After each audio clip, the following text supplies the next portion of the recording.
Cable की संरचना किस प्रकार की होती है। ठीक है, केबल की संरचना किस प्रकार की होती है, इसको थोड़ा आराम से देखते हैं। साथियों सबसे पहले क्या होता है, हम एक 3 फेज की केबल ले रहे हैं। ठीक है, हम एक 3 फेज की केबल ले रहे हैं साथियों। ये पहली कोर होगी, ये दूसरी कोर होगी और ये तीसरी कोर होगी। ये 3 फेज की केबल है, 3 वायर आगे, ये आर, ये वाई और ये बी। ठीक है, ये हो गया आर फेज का, ये हो गया वाई फेज का, ये हो गया बी फेज का। इन सभी के ऊपर साथियों क्या होता है, एक आवरण चढ़ा हुआ होता है, एक आवरण चढ़ा होता है और इसे हम अचालक आवरण कह सकते हैं, इसे हम अचालक आवरण कह सकते हैं। तो इसे तो हम क्या कहेंगे साथियों, कोर कहेंगे। क्या कहेंगे भाई, कोर कहेंगे। ये कोर यानी कि चालक, यानी कि चालक। ये चालक किसका बना होता है भाई, ये चालक बना होता है साथियों तांबे का या फिर साथियों एल्यूमिनियम का, एल्यूमिनियम का। ठीक है, एल्यूमिनियम का। अब साथियों यहाँ पर ये जो है ना बिल्कुल सिंगल तार नहीं होता, ये एक स्टैंडर्ड कोर होती है, मतलब कई तारों को ऐड करके ये बनाई जाती है, ये होगी स्टैंडर्ड कोर। और इस प्रकार से साथियों इसके ऊपर ये अचालक आवरण चढ़ा दिया जाता है, इसके ऊपर ये अचालक आवरण चढ़ा दिया जाता है साथियों। इसे हम क्या कहते हैं, इसे हम कहते हैं अचालक आवरण, अचालक आवरण। अब ये जो अचालक आवरण है साथियों, ये अचालक आवरण किसका बना होता है, ये होता है कागज का, ठीक है, या फिर साथियों कैम्ब्रिक का, कैम्ब्रिक का हो सकता है, यहां लिख देता हूं कैम्ब्रिक का। ठीक है, कैम्ब्रिक, कैम्ब्रिक याद रखिए, कैम्ब्रिक का हो सकता है। तो साथियों ये काम किसके आता है, काम क्या आता है, देखिए 3 वायर हमने काम में ले रखे, आर वाई बी, 3 फेज है। अगर तीनों फेजों को अगर एक जगह शॉर्ट कर देंगे तो शॉर्ट सर्किट होगा। ठीक है, तो इसी शॉर्ट सर्किट को रोकने के लिए हम इसके ऊपर एक अचालक आवरण चढ़ा दे रहे हैं, जिससे कि क्या होगा, ये तीनों वायर आपसी में शॉर्ट नहीं होंगे। बात समझ में आ गई साथियों। कभी कभी क्या होता है कि हाई वोल्टेज के लिए जो केबल काम में ली जाती है, उनके बीच में ये जो हम अचालक आवरण काम में ले रहे हैं, इसके बीच में साथियों हम पेट्रोलियम जेली भी भर देते हैं। ठीक है, इन्हीं के बीच में हम क्या कर देते हैं, पेट्रोलियम जेली भी भर देते हैं, जिससे कि और भी अचालकता बढ़ जाए। यहाँ पर जो हम अचालक आवरण काम में ले रहे हैं, इस अचालकता और भी बढ़ जाए। कि क्या करते हैं, उसके लिए हम पेट्रोलियम जेली इसके बीच में भर देते हैं।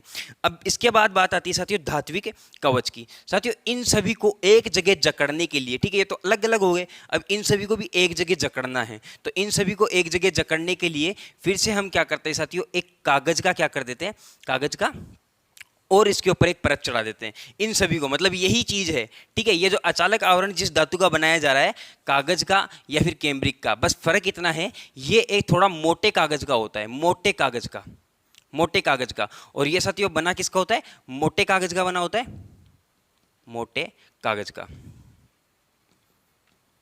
मोटे कागज का ये बना हुआ होता है।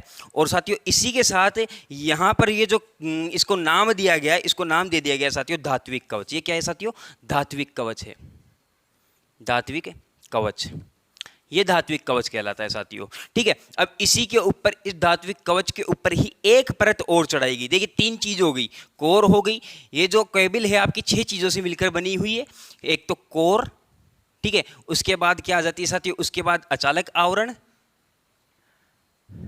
अचालक आवरण, फिर आता है धात्विक कवच,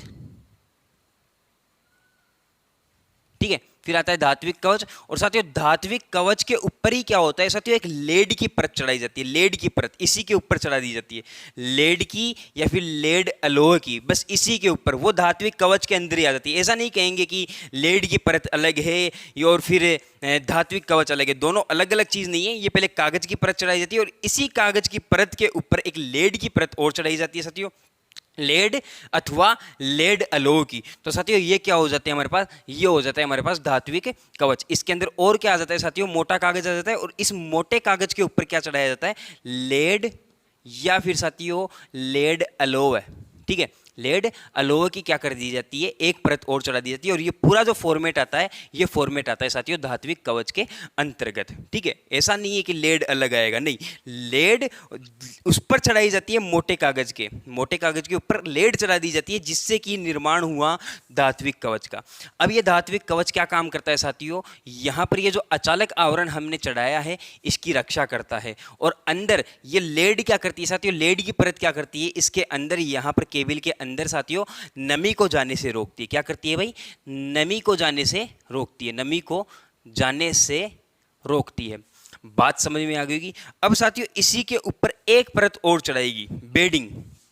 ठीक है, इसे हम कहते हैं बेडिंग। साथियों जो बेडिंग है ना, बिल्कुल जालीनुमा संरचना में होती है। आपने दरी देखी होगी, दरी, या फिर आपने एक जो कि नारियल की बोरी होती है, नारियल की बोरी आपने देखी होगी, भूरे कलर की होती है साथियों। उसके अंदर छोटे छोटे छिद्र होते हैं और इस प्रकार से ही ये बनाया जाता है। तो साथियों क्या होता है कि जूट जो होता है ना, जूट, उसको कंपाउंड, ठीक है, bedding compound, bedding compound, bedding compound एक पदार्थ होता है। इस पदार्थ के अंदर इस बोरी के टाट को या फिर जूट को, ठीक है, जूट से तैयार की जाती है, कागजों से तैयार की जाती है साथियों। इसको डुबा करके इसको तैयार किया जाता है और फिर इसको इस केबल के ऊपर बांध दिया जाता है। ये जालीनुमा होती है साथियों, ये जालीनुमा होती है। और ये क्या काम करती है साथियों? ये काम करती है जो धात्विक कवच है इसको चोटों से बचाना। ठीक है, इसको चोटों से बचाने का काम कौन करता है? चोटों से बचाने का काम करता है साथियों बेडिंग। ये क्या होती है? बेडिंग होती है।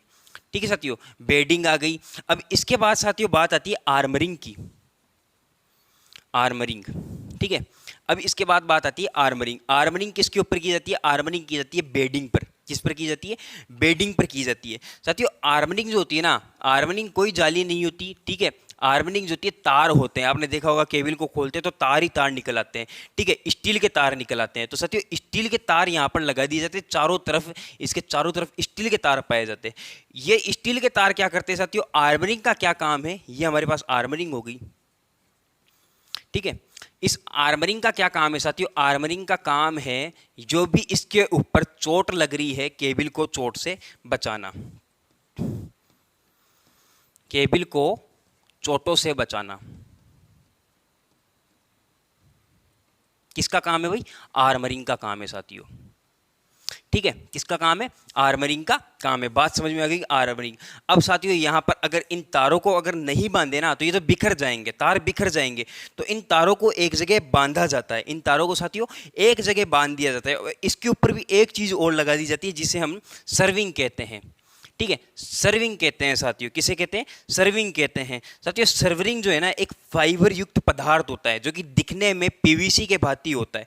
ठीक है, दिखने में पीवीसी के भांति होता है। जैसे कि कोई केबल है, आपको मैं बताऊं साथियों, ये बिल्कुल, ये देखिए, ये जो है हमारे पास एक माइक की केबल है। अब इसके ऊपर जो पीवीसी लगा हुआ है साथियों, इस पीवीसी की बाती ही क्या होता है साथियों? सर्विंग होती है। सर्विंग किससे बनाई जाती है? फाइबर युक्त पदार्थ की बनाई जाती है। ठीक है, इसके ऊपर साथियों सर्विंग होती है, बिल्कुल इसको अच्छा दिखने के लिए, कहे तो इसको अच्छा दिखने के लिए। अब जिससे कि अब इसके अंदर 3-4 वायर आते हैं। इस माइक, जो माइक का वायर है, इसके अंदर 3-4 वायर है। इन 3-4 वायरों को एक जगह बांध दिए जिससे कि ये डोरी अच्छी लग रही है, ये अच्छी लग रही है। तो इसी के लिए यहाँ पर भी साथियों ऐसा ही एक वायर, ऐसी ही एक परत चढ़ाई जाती है जिससे कि हमारी केबल अच्छी लगती है। और इसको हम क्या कहते हैं साथियों? इसे हम कहते हैं सर्विंग। क्या कहते हैं भाई? सर्विंग कहते हैं साथियों। और सर्विंग किसकी बनी हुई होती है? सर्विंग अगर आपसे पूछे तो फाइबर युक्त पदार्थ की बनी होती है साथियों, फाइबर युक्त पदार्थ की बनी होती है। तो ये होते हैं साथियों केबल्स के पार्ट्स, ये होते हैं केबल्स के पार्ट्स। उम्मीद है आपको वीडियो अच्छा लगा होगा। वीडियो अच्छा लगा है तो वीडियो को लाइक, चैनल को सब्सक्राइब और बेल आइकन को ऑन जरूर से कर लीजिए। धन्यवाद साथियों, हमारे साथ लास्ट तक बने रहने के लिए आप सभी का बहुत बहुत धन्यवाद। रात के 11 बज रहे हैं, तो उम्मीद है आपको वीडियो अच्छा लगा होगा। वीडियो को लाइक, चैनल को सब्सक्राइब जरूर से कर लीजिए। धन्यवाद साथियों।